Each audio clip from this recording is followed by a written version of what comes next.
Okay, that was Shizio talking about bourbon and getting pretty fired up, but that's the reason for bringing him on, to kind of clear up all this bourbon talk that's been going around. Today, I'm welcoming on the mixtape, and I think this guy is mad talented, and I've been chasing him for a while. It's AC. Hello, what's up? Welcome to the mixtape. Thank you very much. Now, you know, I've been hearing a lot about you over the years. I'm not even going to say over the months, because I remember you back from mental collective days. Yeah, that's right, yeah. And now, you know, you've just dropped True Story, which is kind of creating a buzz because people are kind of debating about it. So what made you come out with this? Well, actually, I wrote the tune about 3 years ago, and I even made the beat about 3 years ago, but I had so much that was going on. I had to be going around the country all the time. I didn't have time to hit the studio to record it. So then I got it mixed down like last year, and then I got the video done. I was looking for directors who could do it, and the video was done by a guy called Blaze. He's done quite a few videos that have been shown on your channel as well. But yeah, he's a very good director. He done the video for me and everything. And then I just thought, let's put it out there, innit? I fed up of waiting, so let's put it out there. It's a very strong, debatable subject to talk about. Well, I mean, because I live in northwest London, I see that thing going on all the time. So it's just something that I've seen. So when I write my lyrics, it's just about stuff that I've, you know, seen or experienced or whatever. So I just, you know, just wrote it about that. It's a true story. It's a true story, no lie. It's a true story. It's a true story, no lie. It's a true story. It's a true story, no lie. It's a true story. So have you had any feedback from Asian girls? Most of the feedback I got has been very good. Like, I was on the House show, on the discussion show that he has on BBC Asian Network. There was a few people saying that mixing races is a bad thing because the kids are confused, they don't know who they are and all that stuff. But I was like, well, I'm mixed race and I know exactly who I am, so I don't know what you're talking about. But, you know, there's a few comments like that. One guy, he said he'd do some quite violent things to his sister if he caught her going out with a black guy or something like that. So, you know, there's a few negative things there. But then there was a lot of positives. There are people writing in who have said they were in a mixed race relationship themselves and they are having a, you know, they've had a positive experience from it. So, you know, it is creating debate, but it's something that is there. And so to brush it under the carpet, in my view, would just be the wrong thing to do. I think that if there is, like, say if you've got a problem in your community or something, I think you should address it and then you can make things better. So I just wrote that because that's what I think, you know, I see it going on. That's good. It's good to kind of, you know, especially talk about stuff like this, stuff that is brushed under the carpet. Yeah. And it does need to be talked about. And then other people can kind of, if they are in the same situation, they can feel free to kind of talk to someone else about it and get advice. Maybe. I mean, me being mixed race myself, I've been out with various different types of women or whatever. And one time I went out with a Ghanaian girl, and her family, they wouldn't have it. So when I had to go to pick her up, I had to do it from around the corner. And so I never actually met the family at all. They never met me. They're just passing judgment on me because I'm mixed. So they didn't want me to go with her or eventually maybe get married to her or whatever. Then I've been out with a couple of, there was this one Sikh girl I went out with, and she was saying, because I'm mixed, she can't introduce me to the family, they won't accept it, whatever. So I was like, well, there's no real point in this because it can't progress anywhere. Yeah, true. So you know, if we're going to have progression, then, you know, Britain's you know, it's a multicultural society. We have so many different cultures, especially London in particular. Right. I guess, you know, I'd like to think that we've moved on from that and that, you know what, we're moving on for the better, but sometimes you're not really. So. No, I mean, like on the radio, Nihao asked me, what things inspired you, and I said, well, I was inspired by, there was this Sikh lady who was, she had a boyfriend the family didn't approve of. I think he might have been a different religion or a different race, and they forced her to go into arranged marriage. Then she was all depressed and that, and then she ended up killing herself and her 2 kids, jumped in front of a train. I read that in the paper, I was like, whoa, and that's kind of what inspired me. I think that was quite a recent, was it 3 years ago or something like that? I think I remember that. Then I know like another was a Pakistani girl. She was going out with an Afro-Caribbean guy, and family didn't approve. They shipped her off to Pakistan to get arranged marriage, but she was already pregnant with his kid.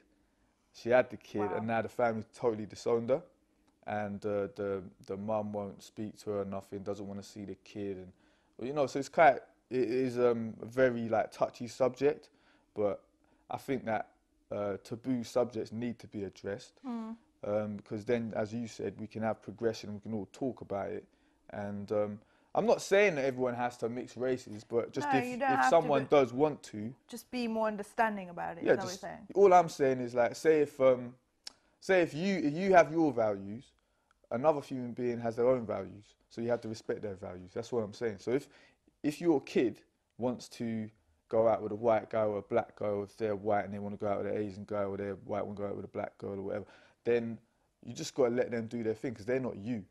So, do you know what I'm saying? Like, we had some people saying, oh, that's not, on the debate, some people say, no, that's not loyalty to the family and whatever and blah, blah, blah. But I was like, well, why have you had kids then? What are your kids for? What have you had kids for? Are they there just to serve you and please you, or are you letting them live their life?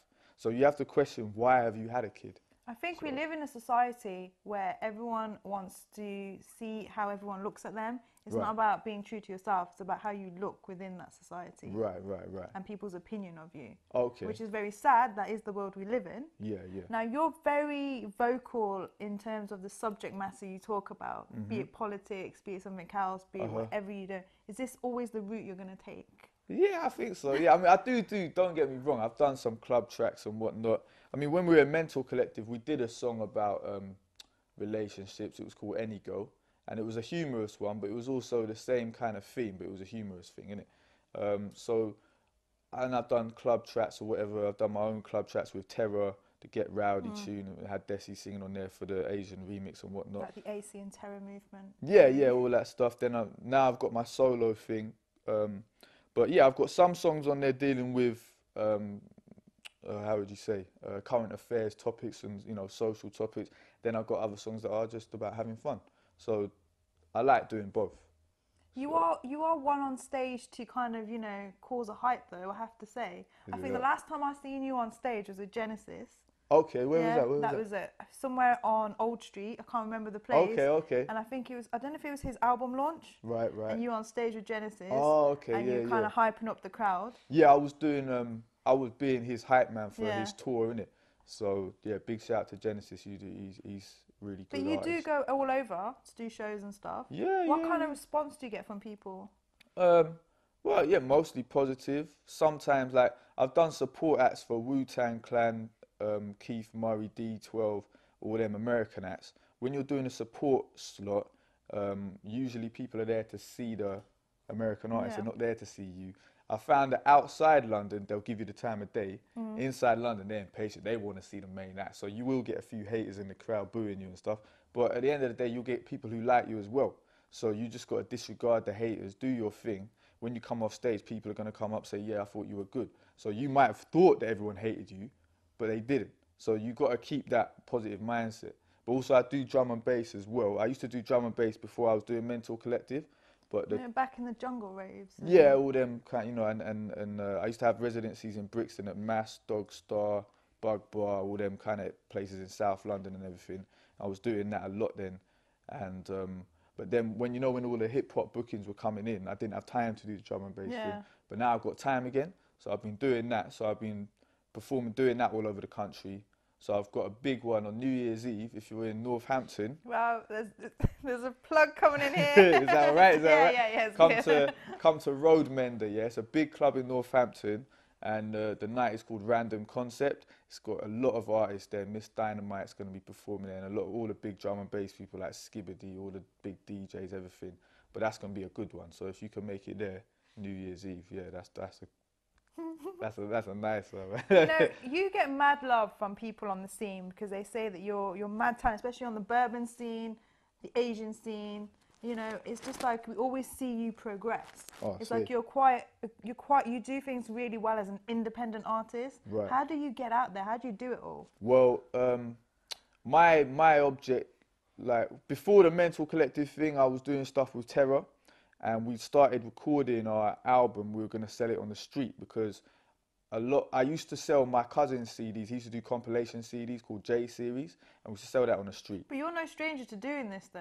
What's to that? Standing on the street and selling a CD. No. Because then me and Terror thought, okay, we're going to do our thing, but we don't want to dilute it because labels often they make you dilute it and trying to, you know, go commercial sound what they think will sell. But the problem is a lot of the time the people running the label might be too old to know what the kids want. And so it's just going to flop anyway. So we were like, we're going to do our own thing, and how we're going to do that? Sell it on the street. So that's what we did, and luckily it paid the bills, and we went all over the country with it, managed to get bookings in other countries and put our videos on the TV and whatnot. So that was cool. I still do sell CDs on the street. Obviously now the money's gone a bit rubbish because people are downloading so much, but that's how life goes. So that's why I'm doing other things as well, like the acting now. I'm doing a bit of acting. I've got my clothing label as well.